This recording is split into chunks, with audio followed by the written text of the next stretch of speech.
И оттам са успели да откраднат нещо. Или са направили бартер. Нафта срещу кюмюр. Цялата местност е пропита от миризма на дизелово гориво. Усеща се, че престъпниците действат отдавна в района. Машинистът е заключен с белезници в кабината. Знаете, че БДЖ имат проблеми и компанията има затруднения. Защо по такъв начин постъпвате, точейки горивото от резервуара на локомотива? Не участвам в никаква схема и искам даже да окажа съдействие на разследване. Не е сигурно. Спрял да си почине човека! Или са му помахали на автостоп? Не съм участвал в никаква схема и искам даже да окажа съдействие на разследващите. Добре, тогава защо не се обърнете лице към камерата? Защото да се защитите? Защото не съм сигурен, че няма да злоупотребите с изказване. Първо да дам обяснение, след това ще обясня. Добре, не искате ли няколко думички във ваша защита да кажете? Ще кажа пред разследващите органи, след като кажа, сега може да бъдат използвани срещу мен. Чига, бе? От кога се занимавате с тази дейност? Бихте ли казали? Не искам да ме снимате. В БДЖ ли? За каква дейност говорите? Ами, за това източване на горивото от локомотива. Това не е никаква дейност и на мен лично ми е поставен капан. Ние му поставихме капан. За това друг път ще говоря. Казах ви, на мен ми е скорена шапка. Ето е шапката. Така изглежда човек обрал банка. Или източил горивото на влакова композиция. А така изглежда крадец, заловен на местопрестъплението. Няколко думички може ли? От кога продължава това източване на локомотивите? Абсолютно нищо не мога да кажа. Защо?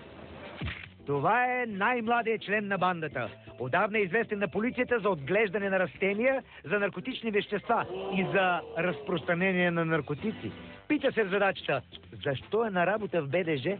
Господин, Си право да не ме снимат. в БДЖ ли работите вие? Лъже! Работи в БДЖ като маневрен стрелочник. Как се озовахте тук?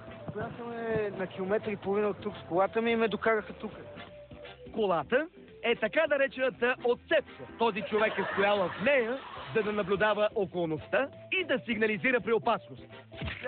Бам, спират ме и ме докарват тук. Аз пълна път. Постоянно да сте гледали дали ще дойде полиция или някой друг с това и да поддържате връзка с тези хора? Не. Не, как не?